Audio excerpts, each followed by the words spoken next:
आज हम लोग समझेंगे कि एक कैंडल कैसे बनती है, कैसे फॉर्म होती है। तो कैंडल दो तरीके की होती हैं, एक होती है बुलिश कैंडल और एक होती है बीरिश कैंडल।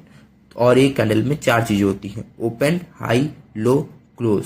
ठीक है, तो चलिए अब हम लोग बुलिश कैंडल को समझ लेते हैं। तो जो बुलिश कैंडल होती है वो ओपन नीचे होती है, और ठीक है, ओपन नीचे होती है। मान लिया प्राइस 100 रुपए पे ओपन हुआ, ठीक है, और उसने एक लो बनाया 90 रुपए का, ठीक है, और उसने एक लो बनाया 90 रुपए का, और उसने फिर 120 का हाई बना दिया, और 120 का हाई बनाने के बाद उसने 110 पे क्लोजिंग दे दी। तो ये हो गई हमारी बुलिश कैंडल। प्राइस 100 रुपए पे ओपन हुआ, 90 का लो बनाया, 120 का हाई बनाया और 110 पे क्लोजिंग दे दी। तो ये हो गई हमारी बुलिश कैंडल। प्राइस ओपन नीचे हुआ, क्लोज ऊपर हुआ, ठीक है। तो ये हो गई हमारी बुलिश कैंडल। अब हम लोग समझ लेते हैं बीरिश कैंडल को।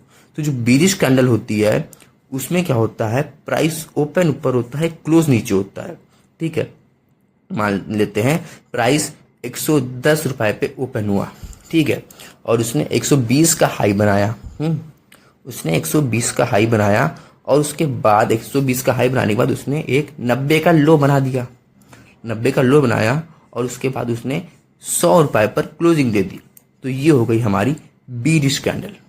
उसने 110 पे प्राइस को ओपन किया, 120 का हाई बनाया, 90 का लो बनाया और 100 रुपए पे प्राइस को क्लोज कर दिया।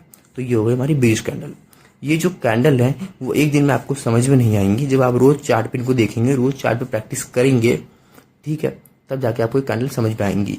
तो ये जो इमेज है आप इसका स्क्रीनशॉट ले लीजिएगा और रोज इसको चार्ट पे प्रैक्टिस करिएगा।